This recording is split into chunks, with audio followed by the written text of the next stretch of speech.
Monsieur le président, monsieur le ministre, mesdames, messieurs les sénateurs, chers collègues, ainsi que mon estimé collègue vous l'a présenté, le principe de la participation financière des salariés à l'entreprise assure une convergence d'intérêts entre patronat et salariat.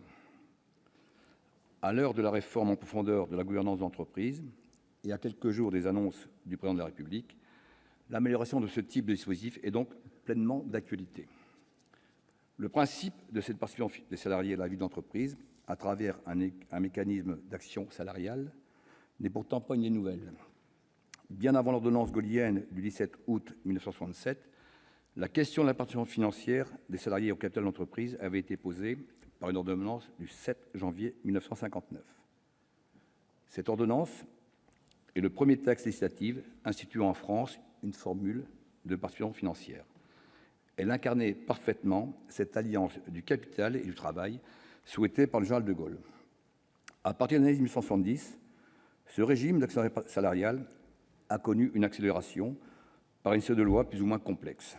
Ces lois ont mûri l'idée d'une participation actionnariale des salariés, tout en nourrissant un système complexe et pesant.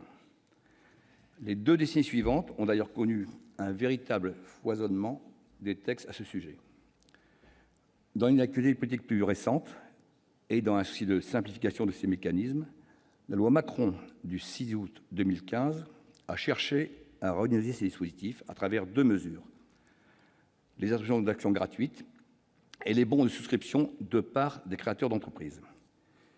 Il s'agit de revisiter le dispositif de l'actionnariat salarial avec des critères élargis et des méthodes remises à plat. Toutes ces initiatives législatives ont conduit notre pays à devenir le champion européen de l'actionnariat salarial. 76% des entreprises françaises ont ainsi des plans d'actionnariat, contre une moyenne européenne de 47%. 36% des salariés français sont actionnaires de leur entreprise, contre une moyenne de 22% en Europe. Cette dynamique n'est pas seulement française, elle s'observe également à l'échelle européenne.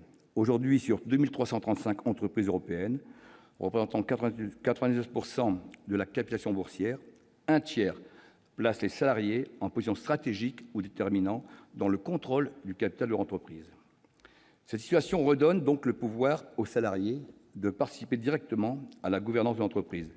Elle leur permet aussi de se protéger contre la réorientation des activités entrepreneuriales ou une possible délocalisation vers un pays étranger. Pourtant, un certain nombre de freins à l'actionnariat persistent. La complexité du dispositif, faute d'un empilement de lois et d'ordonnances. L'instabilité fiscale, véritable obstacle à l'appropriation de cet outil par l'ensemble des entreprises. Depuis des années, les précédents gouvernements ont privilégié des politiques de soutien à la consommation plutôt que des incitations à l'actionnariat salarial et à l'épargne. La hausse du forfait social depuis 2012 est le témoin de ce choix du court terme plutôt que de l'avenir. Il faut revenir sur ces mesures. Cette situation invite en effet à la plus grande prudence quant à la pérennité de ces mécanismes.